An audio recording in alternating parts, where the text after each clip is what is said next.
നടത്തിയ എല്ലാ പരിശോധനകളിലും ആ പേഷ്യൻറ്റിന് നിപ സ്ഥിരീകരിച്ചിട്ടുണ്ട്. ഇനി പൂനെയുടെ റിസൾട്ടും കൂടിയാണ് വരാൻ ബാക്കിയുള്ളത്. അപ്പോൾ 41 വയസ്സുള്ള രാമനാട്ടുകര സ്വദേശിക്കാണ് നിപ സ്ഥിരീകരിച്ചിട്ടുള്ളത്. അദ്ദേഹത്തിൻ്റെ സമ്പർക്ക പട്ടികയിൽ നിലവിൽ 77 പേരാണുള്ളത്. അതിൽ 58 പേര് ആരോഗ്യ പ്രവർത്തകർ, 14 പേർ കുടുംബാംഗങ്ങൾ, 5 പേർ സുഹൃത്തുക്കളും സഹപ്രവർത്തകരും. നിലവിൽ ആർക്കും തന്നെ രോഗലക്ഷണങ്ങൾ റിപ്പോർട്ട് ചെയ്തിട്ടില്ല. സമ്പർക്ക പട്ടികയിലെ 2 പേർ ഹയസ്റ്റ് റിസ്ക് വിഭാഗത്തിൽപ്പെട്ടവരാണ്. അപ്പോൾ ഇതിന് ഹയസ്റ്റ് റിസ്ക് അതുപോലെ അല്ല, 2 പേര് സമ്പർക്കം 2 പേരാണ് ഹയസ്റ്റ് റിസ്ക് വിഭാഗത്തിൽപ്പെട്ടവർ. 13 പേര് ഹൈ റിസ്ക് വിഭാഗത്തിൽപ്പെട്ടവരാണ്. 62 പേർ ലോ റിസ്ക് വിഭാഗത്തിൽപ്പെട്ടവരാണ്. ഇതാണ് ഇതുവരെയുള്ള കണക്കെടുപ്പിൽ നിന്ന് കലക്ടർ റിപ്പോർട്ട് ചെയ്തിട്ടുള്ളത്. ഇന്ന് എന്റെ ചേംബറിൽ പ്രിൻസിപ്പൽ സെക്രട്ടറിയും DHS, DME, ഹെൽത്തിലെ മറ്റ് ഉദ്യോഗസ്ഥന്മാർ ഒക്കെ ഉൾപ്പെടെയുള്ളൊരു യോഗം ചേർന്നിരുന്നു. കോഴിക്കോട് കലക്ടറും കോഴിക്കോട് മെഡിക്കൽ കോളേജിലത്തെ പ്രിൻസിപ്പളും സൂപ്രണ്ടും ഓൺലൈനായി ആ യോഗത്തിൽ ചേർന്നിരുന്നു. അതിനുശേഷം നടത്തിയ റിപ്പോർട്ടിലാണ് 4 മണി വരെയുള്ള കണക്കാണ് ഇവിടെ രേഖപ്പെടുത്തിയിട്ടുള്ളത്. അതുകൊണ്ടാണ് ഞാൻ കാലത്ത് നടത്താതിരുന്നത്. കാരണം 4 മണി വരെയുള്ള അതിന്റെ കണക്കനുസരിച്ച് പറയാമെന്ന് വെച്ചിട്ടാണ്. ഇതാണ് ഇപ്പോഴത്തെ ഒരു റിസൾട്ട് എന്ന് പറയുന്നത്.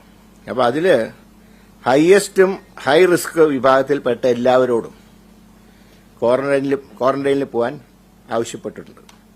അതോടൊപ്പം തന്നെ രോഗബാധിതന്റെ റൂട്ട് മാപ്പും തയ്യാറായിട്ടുണ്ട്.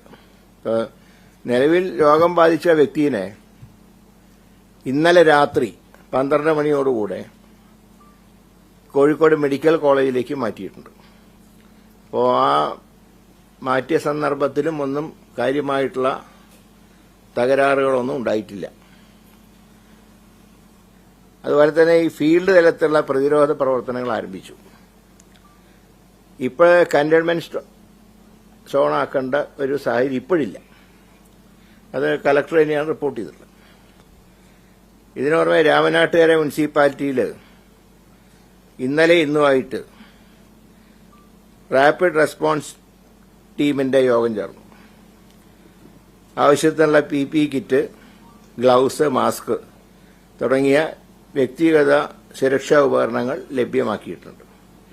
മുൻകരുതലായിട്ട് ചികിത്സയ്ക്ക് വേണ്ടിയുള്ള മരുന്നുകൾ ലഭ്യമാക്കാനുള്ള നടപടികളും സ്വീകരിച്ചു വരുന്നുണ്ട്. പിന്നെ ജനങ്ങളുടെ സംശയ നിവാരണത്തിന് ജില്ലാ മെഡിക്കൽ ഓഫീസിൽ ഒരു കൺട്രോൾ റൂം ആരംഭിച്ചിട്ടുണ്ട്. അതിന്റെ നമ്പറുണ്ട് 0495 2373901, മൊബൈൽ 9072007767. ഈ നമ്പറിൽ ബന്ധപ്പെട്ടാൽ കൂടുതൽ വിവരങ്ങൾ ആളുകൾക്ക്, അതിനൊരു ഭയമുള്ള സിറ്റുവേഷൻ ഉണ്ടാവുമല്ലോ, അപ്പോൾ അവർക്ക് അത് സംശയ നിവാരണത്തിനായി ഈ നമ്പറിൽ ബന്ധപ്പെട്ടാൽ മതി. അതോടൊപ്പം തന്നെ ഷിഹല്ല കേസുകളുടെ ഒരു സ്റ്റാറ്റസ് നിലവിൽ ഇപ്പോഴും നിലവിൽ തിരുവനന്തപുരത്ത് 6 കേസുകൾ പോസിറ്റീവായിട്ടുണ്ട്. കൊല്ലത്ത് 2 കേസ്, കോഴിക്കോട് 3, വയനാട്ടിൽ 9. അത് ഈ കുട്ടികളിലും അതുപോലെ തന്നെ മുതിർന്നവരിലും നടത്തിയ ടെസ്റ്റിന്റെ റിസൾട്ടാണ്. ഇതുവരെയായിട്ട് 9. 7 കേസുകൾ കൺഫർമേഷന് വേണ്ടിയുണ്ട് കൊടുത്തിട്ടുണ്ട്, റിസൾട്ട് കിട്ടിയിട്ടില്ല. പിന്നെ സിംറ്റംസ് 514 പേർക്കാണ് ഈ സിംറ്റംസ് കാരണം പരിശോധനയ്ക്ക് അയച്ചിട്ടുള്ളത്. Secondary 64, total 578. ഇനി ഹോസ്പിറ്റലുകൾ വയനാട്ടിൽ 47 പേര് ഹോസ്പിറ്റലുണ്ട്. കാരണം ഞാൻ മിനിഞ്ഞാന്ന് 38 കുറച്ച് ആൾക്കാർ ഡിസ്ചാർജ് ചെയ്ത് പോയിട്ടുണ്ട്, കുറച്ച് ആൾക്കാർ അഡീഷണൽ ആയിട്ട് അഡ്മിറ്റ് ആയിട്ടുണ്ട്.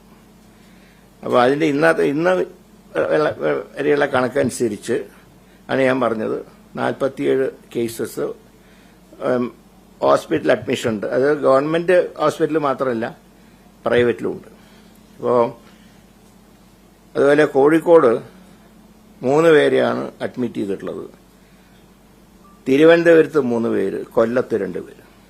ഇതാണ് ഇപ്പോഴത്തെ ഒരു സ്റ്റാറ്റസ് എന്ന് പറയുന്നത്. ഏതാ? അതെ അതെ, സിംറ്റം അല്ല, ഈ കേസസ്. അതെ, കേസസ്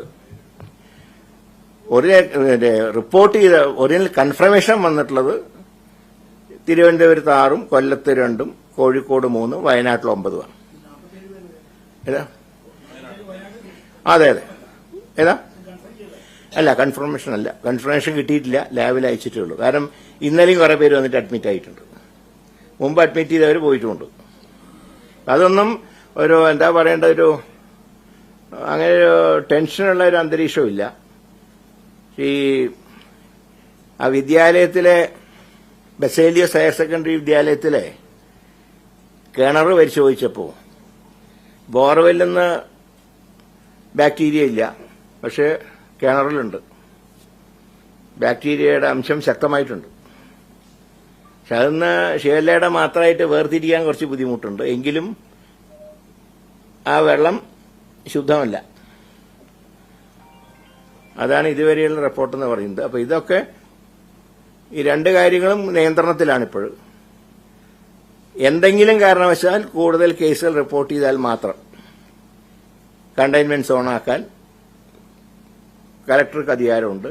പക്ഷെ അവരുടെ റിപ്പോർട്ട് അനുസരിച്ച് ഇപ്പോഴത് ചെയ്യേണ്ട ആവശ്യമില്ല. ഇതാണ് ഇത് സംബന്ധിച്ചൊരു ഗവൺമെന്റിന്റെ കയ്യിലുള്ള റിപ്പോർട്ട്.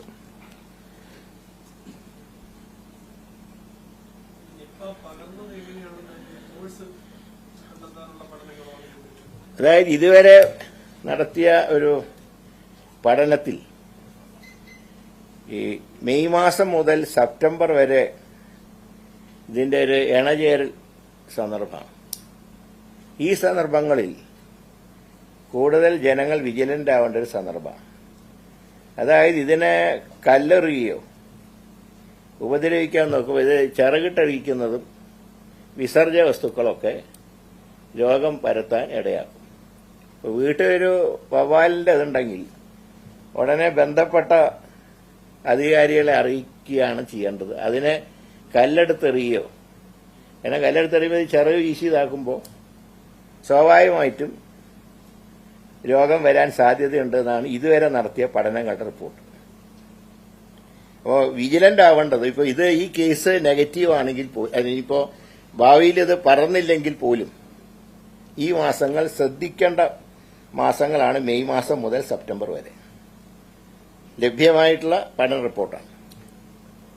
ഇനിയിപ്പോൾ കൂടുതൽ ഇത് സംബന്ധിച്ച് ഗവേഷണങ്ങൾ നടക്കുന്നുണ്ട്. കാരണം ഇതിങ്ങനെ 2 സന്ദർഭത്തിലാണ് ഇത് കൂടുതൽ അപകടകാരികളായിട്ട് മാറിയത്. ഒന്ന്, ഇതിന്റെ ഫസ്റ്റ് റിപ്പോർട്ട് ചെയ്ത 2018 അല്ലേ, 2018 അന്നാണ് നേഴ്സ് ഉൾപ്പെടെ മരണപ്പെട്ടത്. പിന്നെ 2022 അതിന് എല്ലാ വർഷവും റിപ്പോർട്ട് ചെയ്യുന്നുണ്ടെങ്കിൽ ഈ 2 വർഷങ്ങളിലാണ് ഏറ്റവും അധികം അപകടം ഈ രോഗം മൂലം ഉണ്ടായത്. ഇതിൽ ശ്രദ്ധിക്കേണ്ട ഒരു കാര്യം, ഗോഡൌണുകൾ വൃത്തിയാക്കുമ്പോൾ അദ്ദേഹത്തിന് പറ്റിയത് അദ്ദേഹത്തിന്റെ ബിസിനസ് ആവശ്യത്തിന് ഒരു ഗോഡൌൺ വാടകയ്ക്ക് കൊടുത്തു. അത് അദ്ദേഹം ആണ് ക്ലീൻ ചെയ്തത്. ആ സന്ദർഭത്തിൽ അവിടെ വവ്വാലിന്റെ അവശിഷ്ടങ്ങൾ ഉണ്ടായിരുന്നു എന്നാണ് പറയുന്നത്. അതുകൊണ്ടാണ് ഇതിൽ ഈ മാസക്കാലം വളരെ വിജിലന്റ് ആകണം എന്നുള്ള ഒരു മെഡിക്കൽ റിപ്പോർട്ട് തയ്യാറാക്കിയിട്ടുള്ളത്.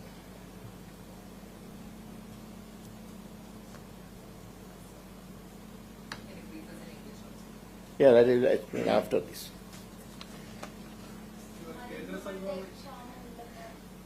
അതൊക്കെ ഇതാണ്. ഒരു മരുന്നിന് ക്ഷാമമില്ല. ആവശ്യത്തിലുള്ള മരുന്നുകൾ എത്തിക്കാനുള്ള ഏർപ്പാടുകൾ ചെയ്തിട്ടുണ്ട്. ഏതാ?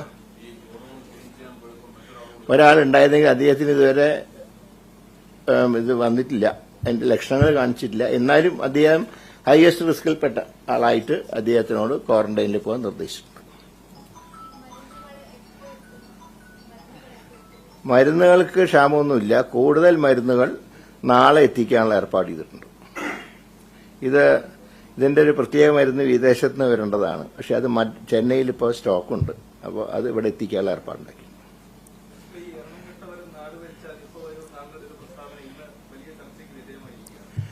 ഇപ്പോൾ ഇതിന്റെ ഈ ബാക്കിലത്തെ കണ്ടില്ലേ, സർക്കാരിന്റെ ഒഫീഷ്യലാണ്. നിങ്ങളുടെ മുമ്പിൽ നിൽക്കുന്നത് ആരോഗ്യമന്ത്രിയാണ്. കെ മുരളീധരൻ പ്രതിപക്ഷത്തിലുള്ളപ്പോൾ പറഞ്ഞത് ഈ ഇരിക്കുന്ന സീറ്റിന് ബാധകമല്ല.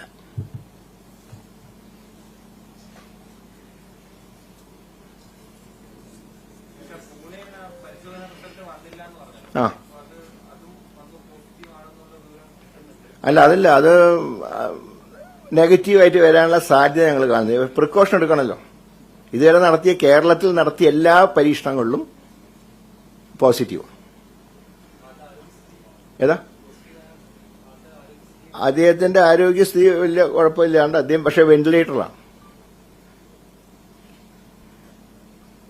അത് അഡ്മിറ്റ് ആവുന്നത് വരെയുള്ള അദ്ദേഹത്തിന്റെ ആരോഗ്യസ്ഥിതി ഒരു ഘടകമാണ്.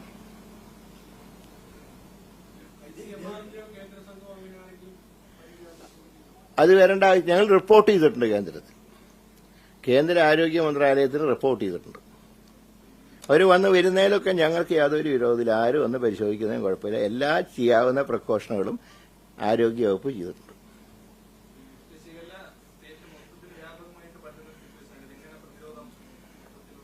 അല്ല, അതിന് പ്രതിരോധത്തിനുള്ള മാർഗങ്ങൾ നമ്മൾ കൊടുത്തിട്ടുണ്ട്. എല്ലായിടത്തും വൃത്തിയായി സൂക്ഷിക്കണം, പകരുന്ന രോഗമാണ്.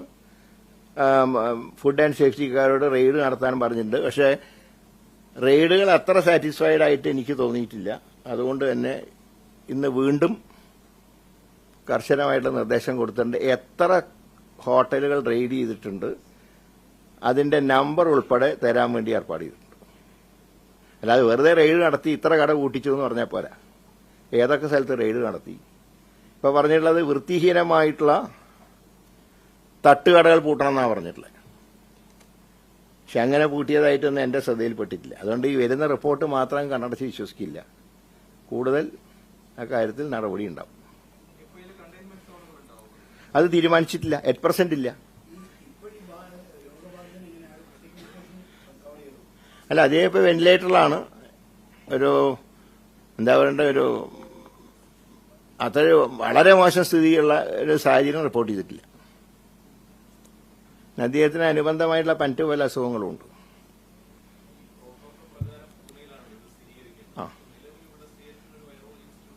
അതിന്റെ റിസൾട്ടാണ്.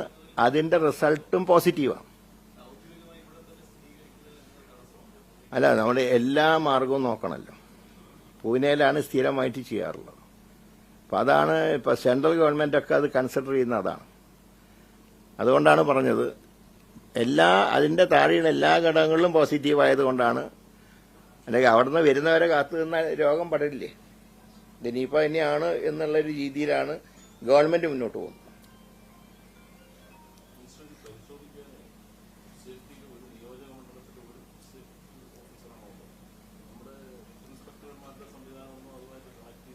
കണക്ട് ചെയ്തിട്ടാണ് പരിശോധിക്കണമെന്ന് പറഞ്ഞിട്ടുള്ളത്.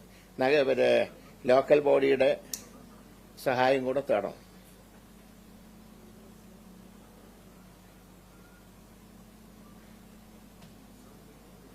ഈ രാമനാട്ടുകര ഈ വിഷയത്തിൽ തന്നെ ഞാൻ MLA ആണ് വിളിച്ച് സംസാരിച്ചിരുന്നു. റിയാസാണ് അദ്ദേഹം. ഇതിനോട് കലക്ടർ ബന്ധപ്പെടാൻ പറഞ്ഞിട്ടുണ്ട്. എല്ലാ ജനപ്രതിനിധികളുമായിട്ട്. രാമനാട്ടുകര ഫറൂഖ് മുനിസിപ്പാലിറ്റി ഉണ്ട്, കോർപ്പറേഷനുണ്ട്. എല്ലായിടത്തും ജനപ്രതിനിധികളെ എല്ലാ കാര്യങ്ങളും അറിയിക്കണം എന്ന് കലക്ടർക്ക് നിർദ്ദേശം കൊടുത്തിട്ടുണ്ട്. MLA ഞാൻ തന്നെ ഫോണിൽ വിളിച്ചിരുന്നു. അദ്ദേഹം കോഴിക്കോട്ടേക്കുള്ള യാത്രയിലാണ്. ഇതറിഞ്ഞപ്പോൾ അദ്ദേഹം തിരുവനന്തപുരത്ത് അങ്ങോട്ട് പുറപ്പെട്ടിട്ടുണ്ട്. എല്ലാവരെയും കണ്ടെത്താൻ അതാണ് ട്രൈ ചെയ്തുകൊണ്ടിരിക്കുന്നത്. എന്താ അറിയോ, ഇയാൾ അവിടെ പോയിട്ട് MRI സ്കാൻ എടുത്തിട്ടുണ്ട്, എക്കോ എടുത്തിട്ടുണ്ട്, വേറെ പ്രസന്റ് ഹോസ്പിറ്റലും പോയിട്ടുണ്ട്. അതുകൊണ്ടാണ് റൂട്ട് മാപ്പ് പ്രസിദ്ധീകരിച്ചത്. അതുമായിട്ട് ബന്ധപ്പെട്ടവരെ ചിലർ സ്വയം ക്വാറന്റൈൻ, ഇപ്പൊ കണ്ടുപിടിക്കാൻ കഴിയാത്തവർ സ്വയം ക്വാറന്റൈനിൽ പോവാം. കണ്ടുപിടിച്ച് ഇത്രയാണ് റിസ്കിന്റെയും ഹയസ്റ്റ് റിസ്ക്കും ലോവസ്റ്റ് റിസ്ക്കും. അതിന്റെ ഇപ്പൊ ലഭിച്ചിട്ടുള്ള കണക്കാണ്. ഇന്ന് 4 മണിയുള്ള കണക്കാണ് ഇപ്പൊ പറഞ്ഞത്. കാലിക്കറ്റ്. അവിടെയും പോയിട്ടുണ്ട്.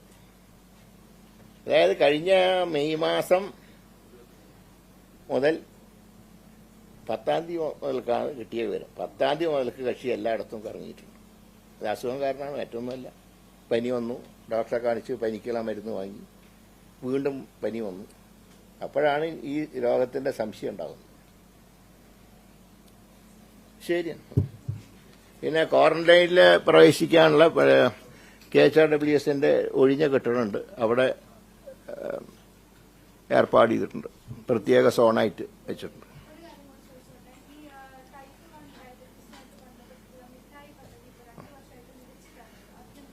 അതിൻ്റെ ചർച്ച നടത്തുന്നുണ്ട്, അത് തീരുമാനം ഉണ്ടാക്കും. അത് ശ്രദ്ധയിൽപ്പെട്ടു.